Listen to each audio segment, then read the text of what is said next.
This is really, if you think about the fact pattern, this is really an absurd moment in American history that should be alarming to us all.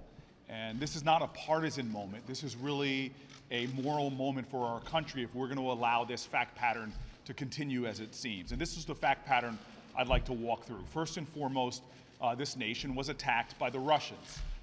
This is something that was concluded by all of our intelligence communities, including a Senate bipartisan committee, the Intelligence Committee, in a bipartisan fashion, confirmed not only that we were attacked, but also the gravity of this and the importance of us getting to the bottom of an investigation. In fact, the Attorney General, the second important fact pattern, saw that indeed we were attacked. He was involved with a campaign that was under investigation, and he recused himself and set up a special prosecutor. Over these last months, the special prosecutor has brought over 70 charges that affect over 20 individuals or organizations. 5 people have pled guilty, and there has been 1 person who has been criminally sentenced. That fact pattern is clear. That is not up for debate.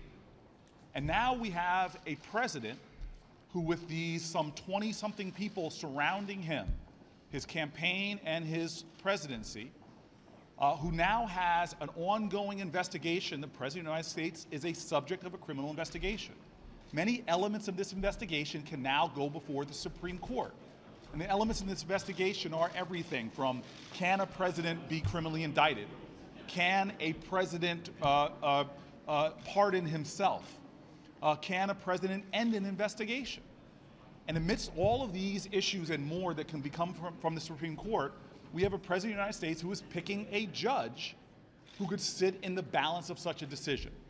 Now, the judge he has picked, Judge Kavanaugh, the person he has selected was the only person amidst all of these individuals on his much talked about list, the only person that clearly has stated, hey, Mr. President, in effect, we'll give you immunity. I will be your shield. These are things that Judge Kavanaugh has written. He said a sitting president should never be criminally indicted.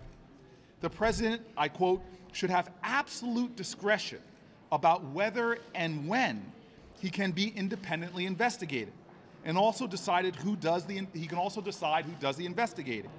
Something else that Kavanaugh has written is that the president and the attorney general, rather than any court, should define and monitor the independent counsel's jurisdiction. And finally, Kavanaugh has written that any special prosecutor should be removable by the president. This is astonishing to me that you now have the President of the United States, amidst all the people in the United States of America, the thousands of judges he could have picked for, or even the 20-plus people he could have picked for on his list. He chose the one person that has written that he should have immunity from any investigation and from any kind of prosecution that might result. This, to me, is astonishing, and not only that, it should not be allowed. The President of the United States should not be above the law.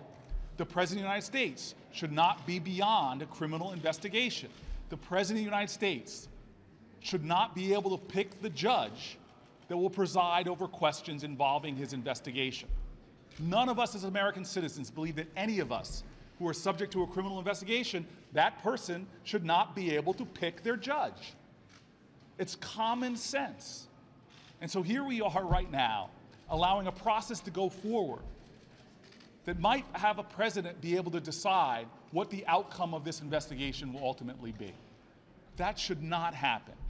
The Senate should not move forward with this confirmation, should not go forward with advising and consenting on this individual until this prosecution, this criminal investigation is done. And if we do go forward, then every Republican, every Democrat should join together with insisting that Kavanaugh recuse himself from any matter regarding this president that should come before the Supreme Court. This is not a partisan issue. We could walk back a few years in time and poll every 100 senators, given this fact pattern, and everyone would agree that it is absurd in the United States of America that anyone who's the subject of a criminal investigation should be able to choose their judge, who ultimately might have to decide what happens in regard to that case. Thank you.